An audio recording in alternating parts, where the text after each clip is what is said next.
Good evening. I'm Dashaya, and I've had an abortion. And I'm Crystal, and I've had an abortion. Today, we're going to be talking about Roe v. Wade because we just had the 36th anniversary on January 22nd, 2009, and we're also going to be educating you about the Hyde Amendment. Now, I will pass it over to Crystal. Crystal is going to give you a little more history on Roe v. Wade. All right. Ladies and gentlemen, Roe v. Wade was and still is one of the most controversial legal cases in history. In 1969, Norma McCorvey was allegedly raped and became pregnant. She decided on an abortion but could not obtain one because it was illegal at that time, except in cases where the mother's life was at risk. She was given the alias Jane Roe, and suit was filed against the state of Texas alleging that they were violating her constitutional rights and the rights of other women as well with their abortion laws. Henry B. Wade was the district attorney of Dallas County at the time, and he was the defendant. The case was first argued in December of 1971 and again in 1972. On January 22nd, 1973, the Supreme Court ruled in Roe's favor, stating that her 9th and 14th Amendment rights were violated. The decision gave women the total control over their pregnancies for the first 12 weeks, and state laws varied from state to state for the rest of the pregnancy. That's all? Yes, that's Okay, so you got a little history about Roe v. Wade and how abortion rights and how abortion became legal.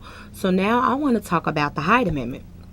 Now, many people may not know what the Hyde Amendment is, so I'll educate you a little. The Hyde Amendment is an amendment that causes women to face difficult situations because the government denies abortion funding to women in need. In 1976, Congress passed the Hyde Amendment, which forbids federal funding for abortion. The only exceptions are rape, cases of incest, danger to the life of the mother. Most states have also banned state Medicaid funding for abortion. So that means if you receive public assistance in your state and you have a Medicaid card, your Medicaid card will not cover funding for an abortion.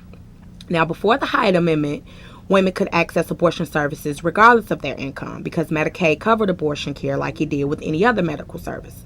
So, for instance, when Roe v. Wade was determined and abortion rights were made legal, women can use their Medicaid card to get an abortion and it will cover the service fully.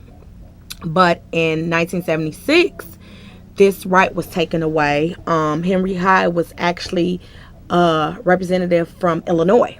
Now, Congress also denies abortion coverage to military personnel and their families, women receiving care from Indian Health Services, and people on disability insurance.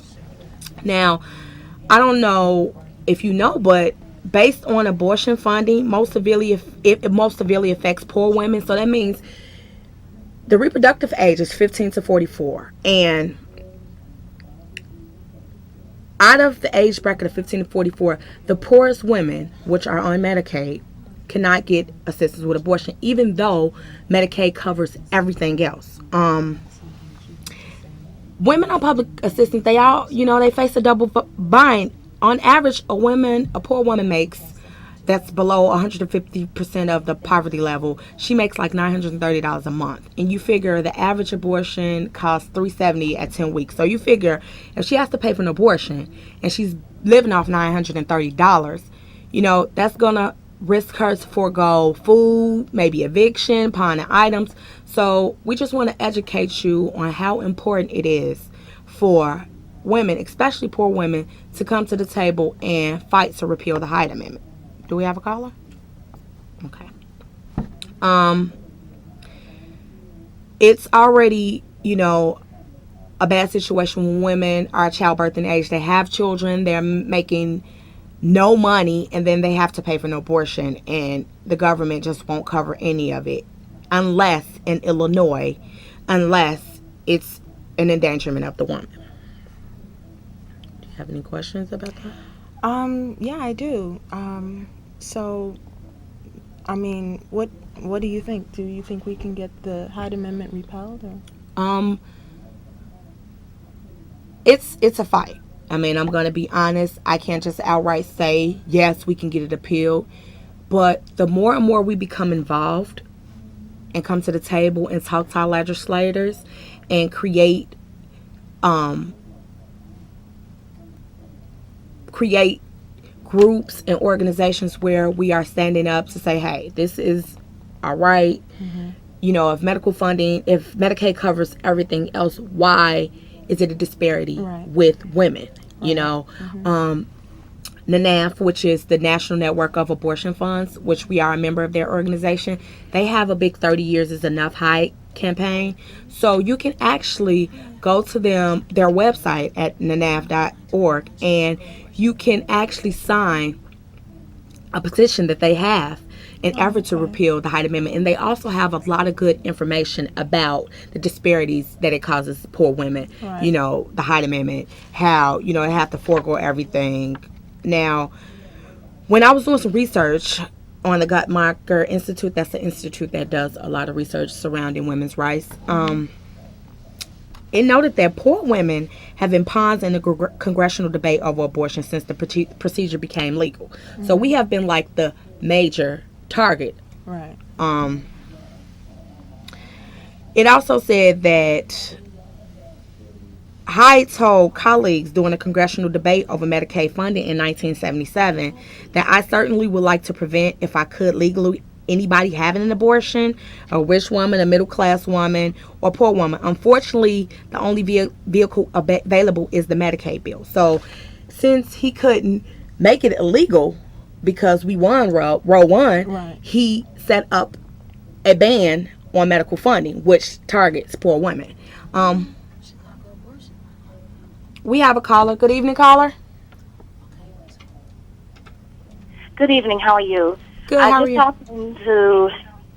I just happened to turn it and saw the title of I'm on cable and I'm watching you. I think it's a very interesting subject that you are speaking of. I wanted to find out, number one, how long has the Chicago Abortion Fund been in existence? We actually been around since 1985. Wow. Okay. And let me ask you, how do you all deal with the opposition? Because of course you all know that there's a lot of people who are against things like this, which is probably why the support is not, right. Well, number one, because I have never heard of this organization. Right. I mean, one of the greatest things that we do is like this public access cable channel. We reach out to things like this and get the message out to let people know, because yes, a lot of people are not aware of Chicago Abortion Fund. A lot of people are not aware of, what Roe v. Wade is all about, what the Hyde Amendment is about. So what we do is we target groups of people and low-income women and women to say, hey, this is what's going on, and we offer you guys the chance to support us. To get involved. I can actually show you our information. Anyone that wants to contact us for volunteer or whatever, you can definitely contact us. We are on MySpace. You can YouTube our past shows. We really appreciate your support. So I'll go ahead and give you our information.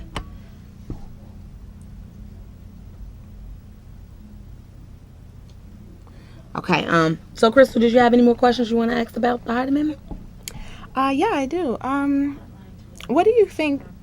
How do you think the Hyde Amendment affects the women in the state of Illinois? Well, it drastically affects women in the state of Illinois.